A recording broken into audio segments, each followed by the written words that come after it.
नेपालका कानुन दैवले जानुन् धनकै रहेछ पावर। तिर्गतिलाई भाव छैन नेपाल लछ लाउर। जसले जानु त्यसले आनु भनेर साथै छैन। जसले जानु त्यसले आनु त्यसलाई रहेछ छैन। निम्तो पठाउ तो सिङ्गो सुपारी ओटको खोल्ची पैसाले थ्रुपारी। जातै बिचीको भाषा छ रोगै बिचीको दबाई। घाँटी अनुसारको हाट्नुपर्छ जेठा अनुसारको लवाई। ठुलाबडा बुढेहरूको नराम्रो छ खवाई।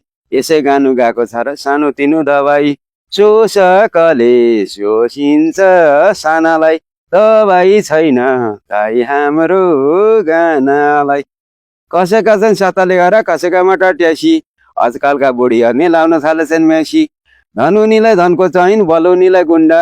आँखा बचेट खोल्तीभित्र घर बनाउँछन् मुन्डा।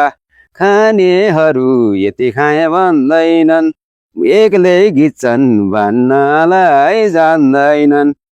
दलाली काम गर्नेलाई धेरै रहेछ फाइदा। जसले जानु त्यसले आनु त्यसलाई रहेछ कायदा। बोल्न सक्नेको पिठो नि बिग्नी त्यसको भाउ नै बढ्ता। नबोल्नेको कोही पुग्दैन चामल पनि सर्ता। आकाशमा चन्द्रमा फिको लाग्छ मलाई यो चलन ननिको। जाली फटाहरूको धेरै हुन्छ दाउ। लाटा सोझा गरिबको कसले राख्छ भाउ।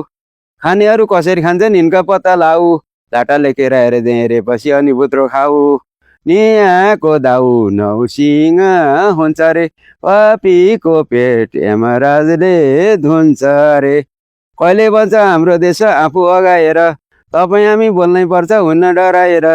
जसले गर्छ अत्याचार त्यसको सत्य नासोस् आत्मा फर्माउँदा चिनी झैँको बैकुण्ठमा बास होस्।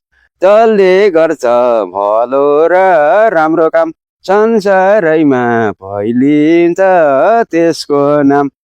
राम्रा काम गर्नेहरू वैकुण्ठमा जालान् पापीहरू नरक बसी तातो जिरे खालान्। यमराजले दिन गन्दैछ यो दिन छोड्छ चिठी घरका बाँकी परिवार हुन्छन् छाती पिटी पिटी। बाँचुन्जेली व्यर्थैको चमत्कार मरेपछि संसारै अन्धकार।